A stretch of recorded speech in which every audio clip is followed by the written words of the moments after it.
بالله من الشيطان الرجيم بسم الله الرحمن الرحيم وصلى الله على محمد وعلى آله الطيبين الطاهرين الذين أذهب الله عنهم الرجس وطهرهم تطهيرا اللهم صل على محمد وآل محمد وعجل فرجهم.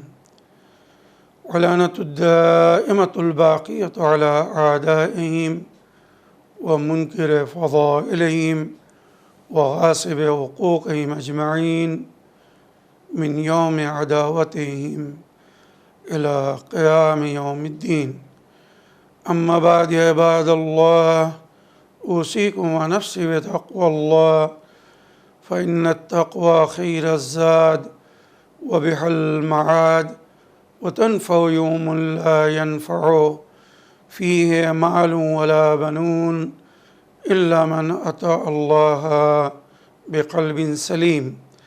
وصلى الله على محمد وعلى آله الطيبين الطاهرين. اللهم صل على محمد وآل محمد وعجل فرجهم. আমার প্রিয় দর্শক ও শ্রোতাবৃন্দ, আসসালামু আলাইকুম ওয়া রাহমাতুল্লাহি ওয়া বারাকাতুহু। আপনাদের সকলকে আন্তরিক সালাম ও শুভেচ্ছা জানিয়ে আজকের অনুষ্ঠান ইসলাম ইন বাংলায় আপনাদেরকে স্বাগতম জানাই। আশা করি আপনারা যে যেখানে আছেন ভালো আছেন, কুশল ও মঙ্গলে আছেন, সুখে থাকুন, শান্তিতে থাকুন, সমস্ত প্রকারের দুঃখ কষ্ট থেকে মুক্তিতে থাকুন। আল্লাহ রব্বুল আলামিনের কাছে এই কামনা করি। যারা অসুস্থ আল্লাহ তাদেরকে সুস্থতা দান করুন, যারা ঋণে ভুগছে আল্লাহ তাদেরকে ঋণ মুক্তি করুন। ওইরূপ যাদের জীবনে কোনো প্রকারের অভাব বা অশান্তি আছে আল্লাহ রব্বুল আলামিন তাদের সকলের জীবনে সুখ শান্তি দান করুন ও সকলের মনোকামনা আশাকে পূরণ করুন। আমাদের সকলকে সৎ পথে চলার, অসৎ পথ থেকে দূরে থাকার এবং এক অপরকে সৎ উপদেশ দেওয়ার তৌফিক দান করুন। আমরা যেন সত্য বা হক জিনিসকে জেনে শুনে মেনে তার উপরে আমাল করে সেটা অন্যদের সামনে তুলে ধরতে পারি বা সকলের কাছে পৌঁছে দিতে পারি। আল্লাহ রাব্বুল আলামিন আমাদেরকে সেই মনোবল ও নেক তৌফিক দান করুন। আমিন ইয়া রাব্বাল আলামিন। এই দোয়ার সঙ্গে আজকের পর্ব শুরু করতে চলেছি। বিনা কোনো ভূমিকায় সরাসরি আপনাদের পাঠানো প্রশ্নের উত্তর দিতে চাই। তাই আসুন দেখি কোথা থেকে কে কী প্রশ্ন করছেন বা কে কী জানতে চাচ্ছেন। আসসালামু আলাইকুম, আমি মিজানুর রহমান মল্লিক, উপস্থিত দক্ষিণ চব্বিশ পরগনা থেকে। আজকে ইসলাম ইন বাংলায় আমার প্রশ্ন সাহেব যে ইন্তজার বা অপেক্ষা কি? আসলে আমরা যে ইমাম মাহদি আলাইহিস সালামের আগমনের যে ইন্তজার করছি, দুনিয়াতে যে জুলুম বেড়ে গেছে, আমরা যে তার আগমনের জন্য দোয়া করছি বা ইন্তজার করছি, অপেক্ষা করছি, তো আদতে এই অপেক্ষা কি? এই অপেক্ষার মানে কি শুধু দোয়া করা আর হাত গুটিয়ে বসে থাকা, নাকি দুনিয়াতে যে ফিতনাগুলো হচ্ছে সেই ফিতনার বিরুদ্ধে নিজেদেরকে যোগ্য করে তোলা? এইটা আপনি আমাকে জানাবেন। এবং একজন প্রকৃত অপেক্ষামান ব্যক্তির দায়িত্ব কি? যতক্ষণ না ইমাম মাহদি আলাইহিস সালাম আসছেন, তো যারা ইমাম মাহদির জন্য অপেক্ষা করছেন, তো সেই প্রকৃত অপেক্ষামান ব্যক্তির দায়িত্ব কি হতে পারে? এইটা আপনি আমাকে ইসলাম ইন বাংলা জানাবেন। ভালো থাকুন, সুস্থ থাকুন। সালামু আলাইকুম, জাযাকাল্লাহু খাইরান। ওয়ালাইকুম আসসালাম ওয়া রাহমাতুল্লাহি ওয়া বারাকাতুহু। আমার প্রিয় ভাই মিজানুর রহমান সাহেব, বর্তমান যুগ এবং পরিস্থিতি হিসাবে আপনি যে এত সুন্দর প্রশ্ন করেছেন অতুলনীয়। যদিও আমি এই ধরনের প্রশ্নের উত্তর বহুবার দিয়েছি যে বর্তমান যুগে অর্থাৎ ইমামে জামানা আজ্জালাল্লাহু তাআলা ফরাজাহু শরীফের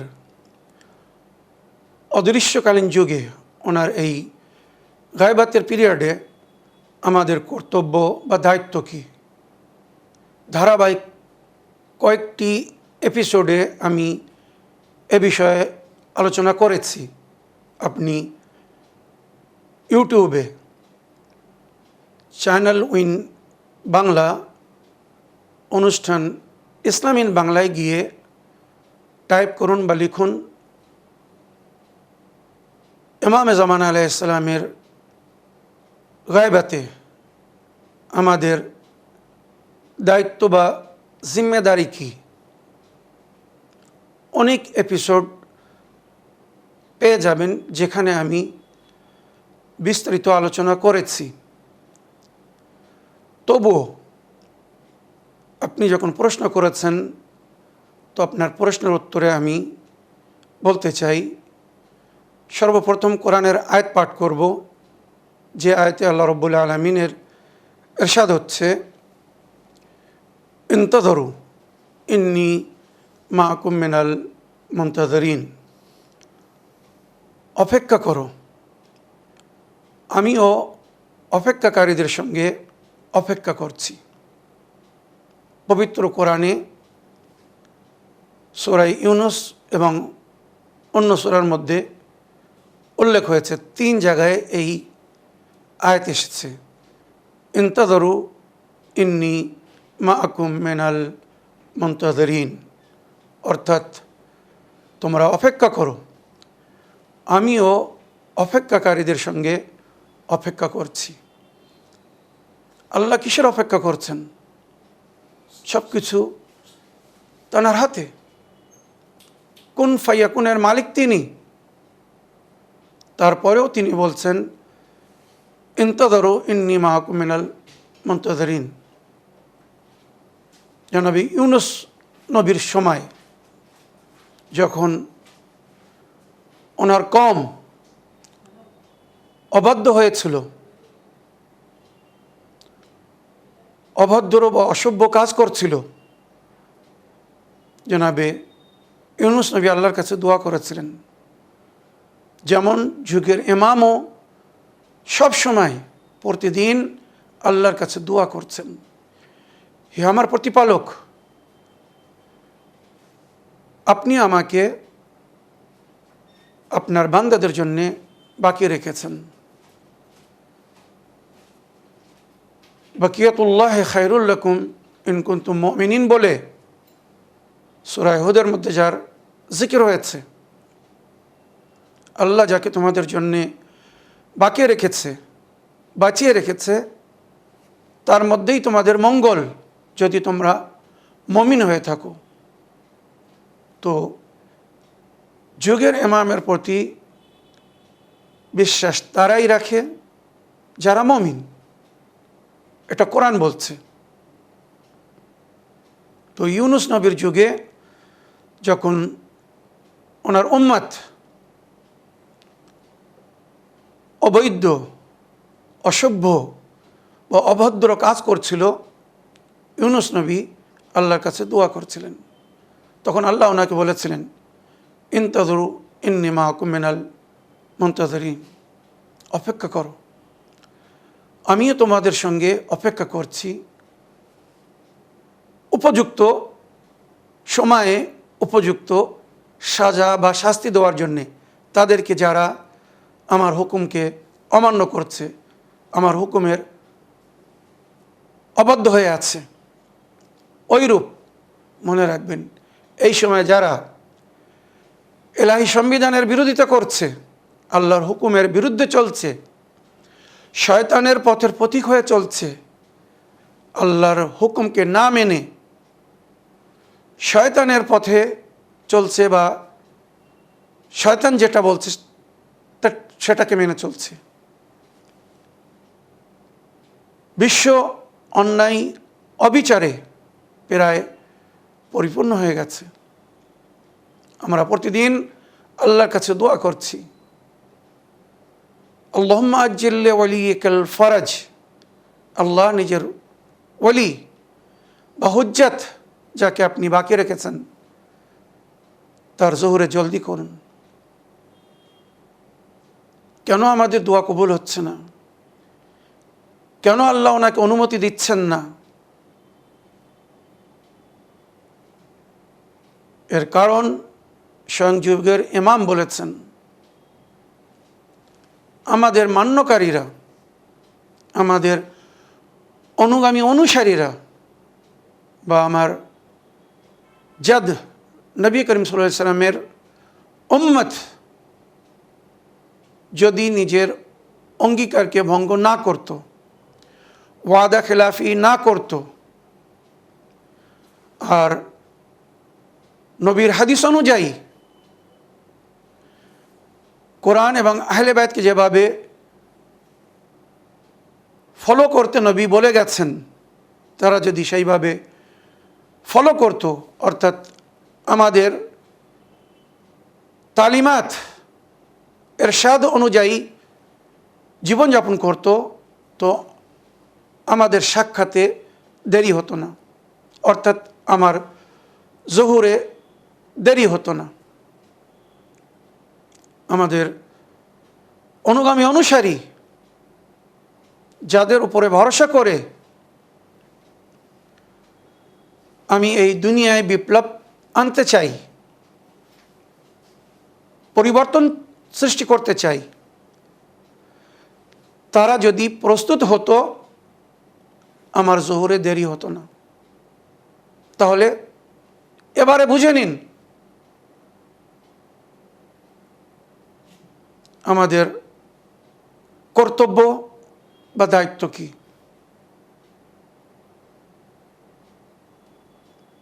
এই গায়বাতের যুগে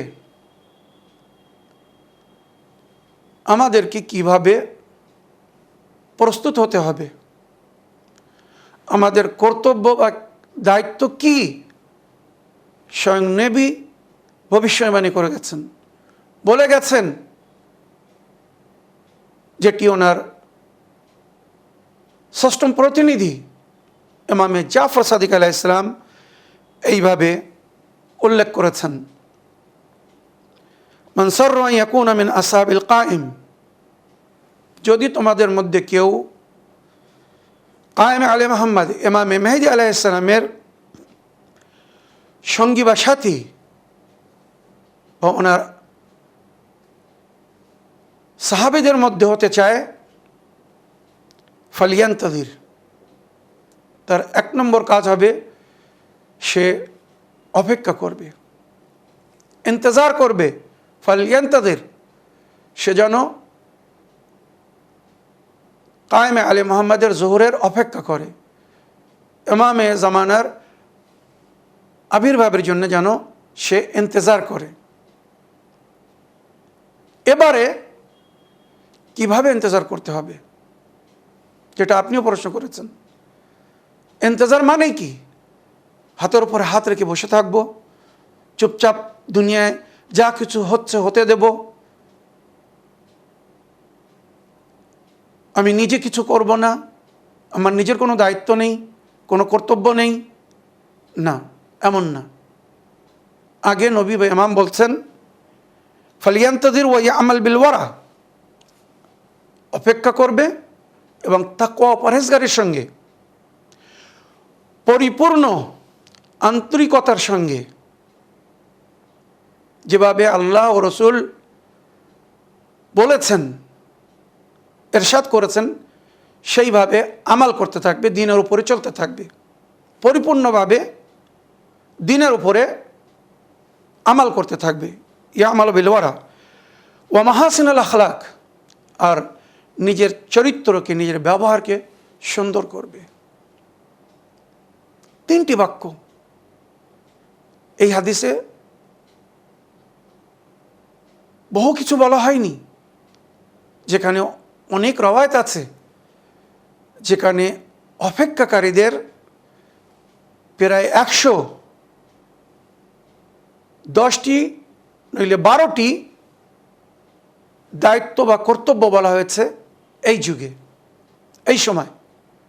আমি যদি বিস্তারিত সেগুলো বলতে চাই, কয়েকটি এপিসোডের প্রয়োজন আছে, যেগুলো অলরেডি আমি করে রেখেছি।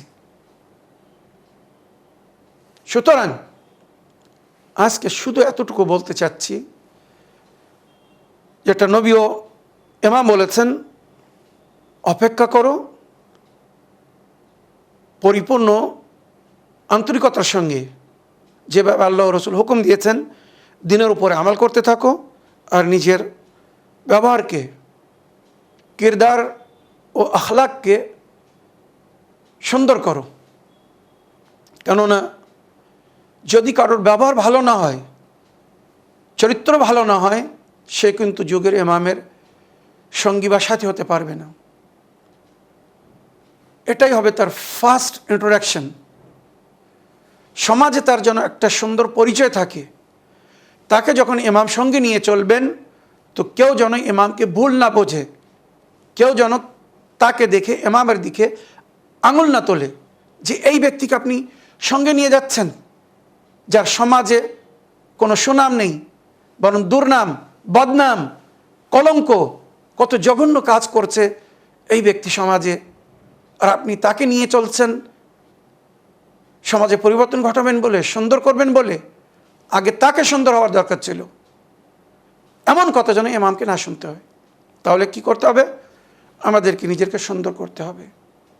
আমাদেরকে দেখে যেন সাধারণ মানুষ বলে যে হ্যাঁ, ইমামের সঙ্গী বা সাথী একেই হওয়ার দরকার ছিল। কেননা যখন ইমাম আসেননি তখনও ওইভাবে দিনের উপরে আমাল করছিল, তার ব্যবহার চরিত্রকে অত সুন্দরভাবে মেনটেন করছিল, যেটি একটি মুমিনের কর্তব্য বা দায়িত্ব, এক ইমামের সিপাহী বা সাহাবীর দায়িত্ব। ফালিয়ামাল বিল ওয়ারা ও মাহাসিনুল আখলাক। এইভাবে যদি আমরা নিজেকে গড়ে তুলতে পারি, তো নবী বা ইমাম বলছেন ওয়া হুয়া মুনতাজির, এই হচ্ছে হাকিকি মুনতাজির, অপেক্ষাকারী। ফাইন মাতা, ইমামের জহুরের আগে যদি খোদা না খাস্তা এই ব্যক্তি মারা যায়, যে ইমামের অপেক্ষা করছে, সুন্দরভাবে দিনের উপরে আমাল করছে, নিজের চরিত্র বা ব্যবহারকে সুন্দরভাবে মেনটেন করে রেখেছে, ইমামের জহুরের আগে, আবির্ভাবের আগে যদি ওই ব্যক্তি মারা যায়, ওয়াকাম আল কায়েম বাদহু, তার মারা যাওয়ার পরে যদি যুগের ইমাম জহুর করেন, আবির্ভাব করেন, কান আলহ মিনাল আজরে মিসল আজরমান আদরকু, তো এই ব্যক্তির আজর সওয়াব তেমন হবে যেমন ইমামের সিপাহী সঙ্গী বা সাথীর আজর সওয়াব হবে। বা রওয়ায়াত হিসেবে ইমাম তাকে কবর থেকে ডাক দিয়ে তুলবেন আর তাকে নিজের সঙ্গে নিয়ে অন্যায়ের বিরুদ্ধে লড়াই করবেন। মিনাল আজরে মিসল আজরমান আদরকু ফাজাদ্দু ওয়ান্তাযরু, এখানে নবী বা ইমাম বলছেন এইভাবে তোমরা চেষ্টা করো নিজেকে গড়ে তোলার এবং নিজের ইমামের অপেক্ষা করো। তাহলে হাদিস হিসেবে আমার প্রিয় ভাই আশা করি বুঝতে পেরেছেন যে এক অপেক্ষাকারীর দায়িত্ব কী, বা এই যুগে আমাদেরকে কিভাবে নিজেদেরকে প্রস্তুত করতে হবে, তৈরি করতে হবে জোহরের জন্যে বা ইমামের সঙ্গী বা সাথী হওয়ার জন্যে। এবারে অথেন্টিক রাওয়ায়াতের মধ্যে বিশেষ কয়েকটি জিনিসের উল্লেখ হয়েছে, আমি সেটা পড়ে শুধু অনুবাদ করছি। रियासत इमाम ज़माना यानी ग़ैबत कुबरा के दौर में हमारी बुनियादी जिम्मेदारियाँ, इमाम ज़माना अलैहिस्सलामेর রাজত্বে বা ওনার এই অদৃশ্যকালীন যুগে আমাদের মেন দায়িত্ব কি? ইমাম কি মারিফত হাসিল করনা। সর্বপ্রথম নিজের যুগের ইমামের মারিফত অর্জন করতে হবে, যেটা নবী বারবার বলেছিলেন, মান মাতা ওয়ালাম ইয়ারিফ ইমাম জামানিহি ফাকাদ মাতা মিতাতান জাহিলিয়া, যে ব্যক্তি নিজের যুগের ইমামকে না চিনে মরবে সে মূর্খ মরবে। মান মাতা ওয়ালাম ইয়ারিফ ইমাম জামানিহি ফাকাদ মাতা মিতাতান ইহুদিয়া, যদি কেউ নিজের যুগের ইমামকে না চিনে মরে, তার মারিফত না রাখে, সে ইহুদি মরবে।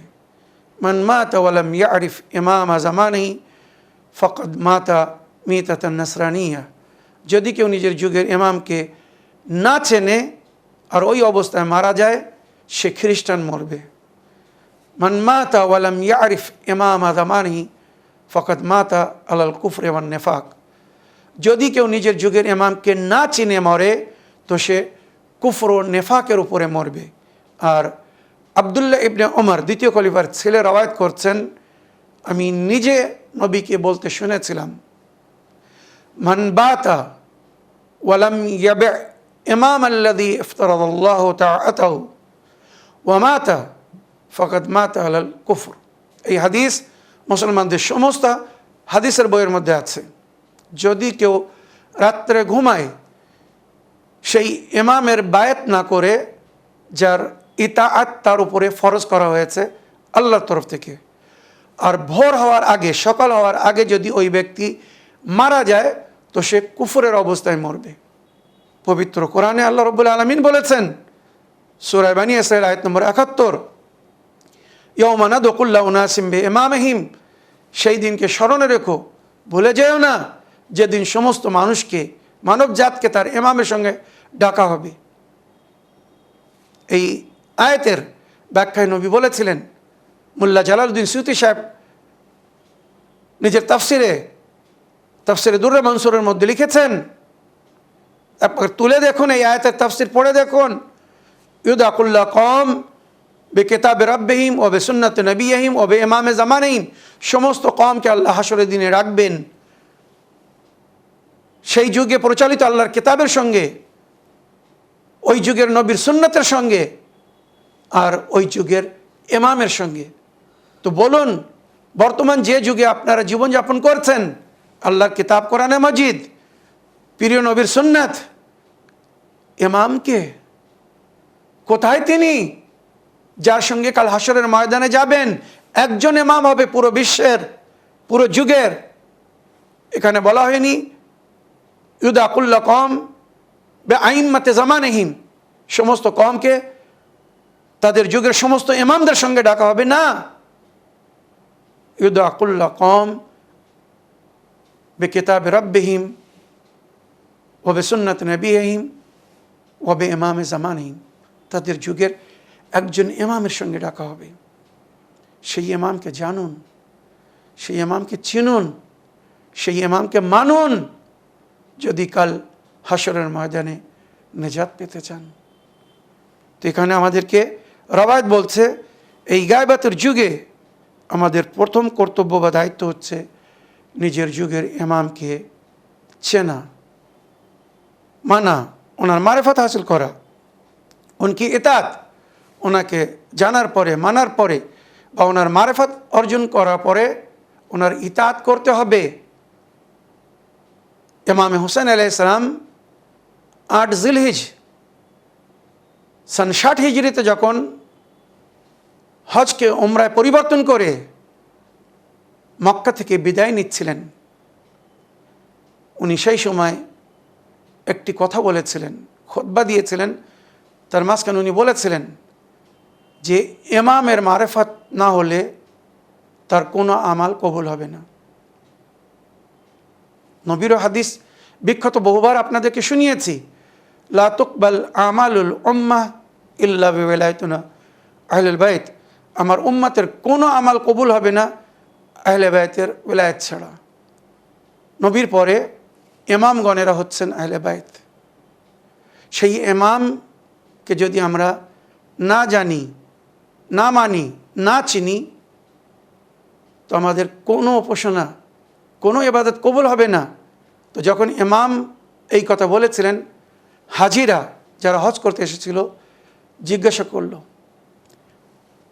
মা হিয়া মারিফাতুল্লাহ, আল্লাহর মারিফত কি, যে মারিফত ছাড়া আমাদের হজ কবুল হবে না, কোনো উপাসনা, ইবাদত বা আমাল কবুল হবে না, যেটা আপনি বলছেন। তখন ইমাম হুসাইন আলাইহিস সালাম বলেছিলেন, মারিফাতু আহলি কুল্লি জামানিন ইমামুহুম আল্লাযী ইফতারাদাল্লাহু তাআতুহু, সমস্ত যুগের মানুষের জন্যে নিজের যুগের ইমামকে চেনা আর তাকে জেনে মেনে চিনে তার ইতাত করা, তার অনুসরণ করা, এটাই হচ্ছে আল্লাহর মারিফত।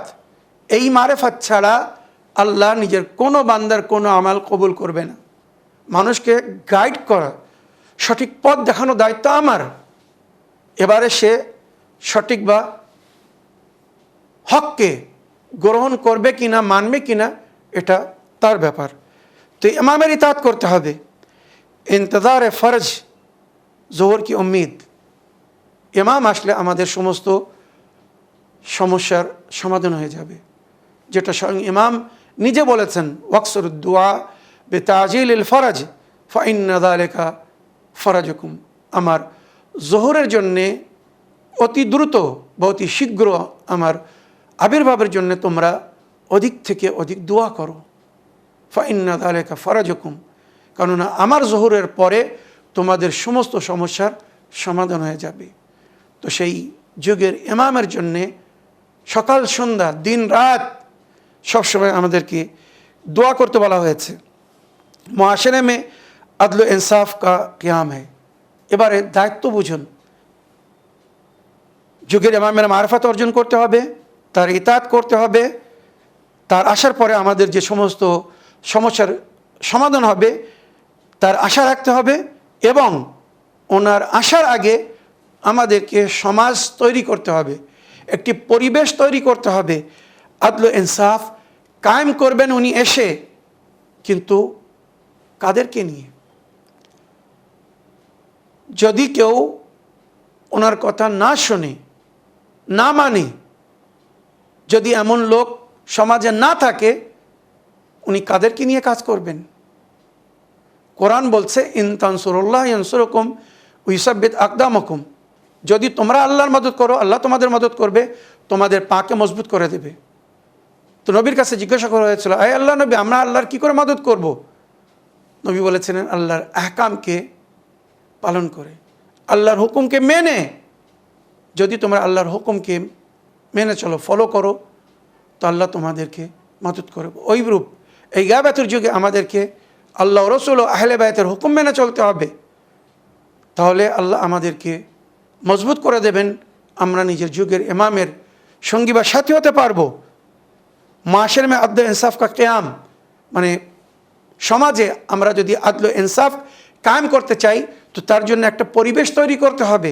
আগে নিজেদেরকে আদল ইনসাফ কায়েম করনেওয়ালা, যাদের মধ্যে ন্যায় বিচার এবং ইনসাফ আছে, নিজেকে, নিজের পরিবেশকে, নিজের পরিবারকে, নিজের সমাজকে এইভাবে গড়ে তুলতে হবে।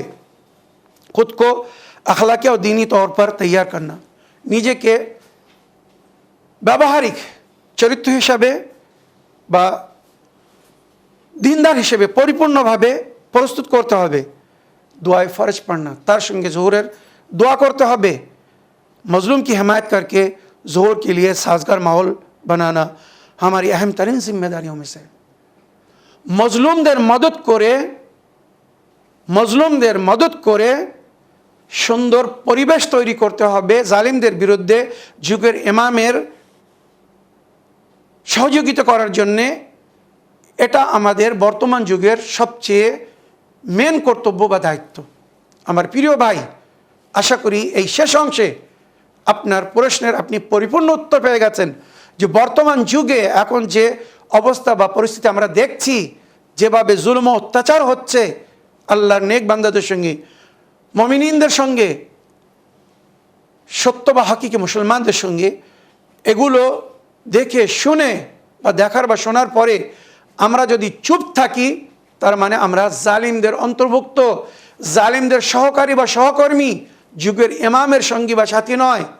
যদি এই জালিমদের বিরুদ্ধে আমরা আওয়াজ তুলতে থাকি, কোরআন আমাদেরকে বলছে জাহিদু ফি সাবিলিল্লাহ বিআমওয়ালিকুম ওয়া আনফুসিকুম, তোমরা আল্লাহর পথে জিহাদ করো মাল দিয়ে, নিজের জান দিয়ে।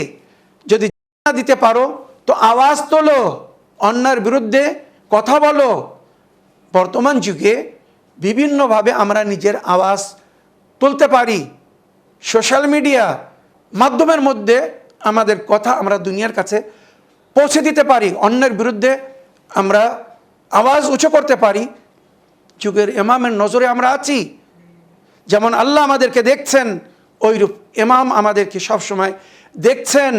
আমরা কে কি করছি, কখন কি করছি, কে কি বলছি, কে কি লিখছি, কে কিভাবে পদক্ষেপ নিচ্ছি, আর ইমাম সব কিছু দেখছেন। জোহর পরে ওনার থেকে কোনো জিনিস লুকিত থাকবে না। তখন যদি আমরা বড় বড় কথা বলি, ইমাম বলবেন থামো, আমি দেখছিলাম আমার অদৃশ্যকালীন যুগে, আমার গায়বাতের যুগে তোমরা কি করছিলে, কিছু বলার দরকার নেই, তোমাদের পুরো হিস্ট্রি আমার চোখের সামনে। তখন যারা হাকিকে মুনতাজিরের মতো কাজ করছে এরা আনন্দিত হবে, ইমাম এদেরকে স্বাগতম জানাবেন। কিন্তু যারা শুধু মুখের ওপরে আজ্জিল আলা যহুরিক, আজ্জিল আলা যহুরিক বলছে আর অন্তর থেকে বা আমালের মাধ্যমে সেটাকে প্রমাণ করছে না, ইমাম এদেরকে বলবেন থাক, আর অত বড় বড় কথা বলতে হবে না, আমি দেখেছি, আমি দেখছিলাম যখন আমি সামনে আসেনি তোমরা কি করছিলে, সারাদিনে একবারও নিজের ইমামের খবর নেওনি, সারাদিনে একবারও নিজের ইমামের ইচ্ছার ওপরে কাজ করনি, সারাদিন একবারও ভাবনি এই গায়বাতের যুগে আমাদের কর্তব্য বা দায়িত্ব কি, কি করলে ইমাম খুশি হবেন, রাজি হবেন, আল্লাহ খুশি হবেন, নবী খুশি হবেন, আহলে বাইত খুশি হবেন, আর আমি যুগের ইমামের সঙ্গী বা সাথী হওয়ার সুযোগ পাবো, একবারও ভাবনি। তাহলে কি করে তুমি নিজেকে মুনতাজির বলছো? আমার প্রিয় ভাই, আশা করি এই যে আপনার প্রশ্নের উত্তরে পুরো একটি এপিসোড রেকর্ড করলাম, এটাকে শেয়ার করুন, এই পেগাম দুনিয়ার কাছে পৌঁছে দিন। এটাও একটি হাকিকি মুনতাজির বা অপেক্ষাকারীর দায়িত্ব, সঠিক জিনিস সমাজের কাছে পৌঁছে দেওয়া, সঠিক শিক্ষা দুনিয়ার সামনে তুলে ধরা।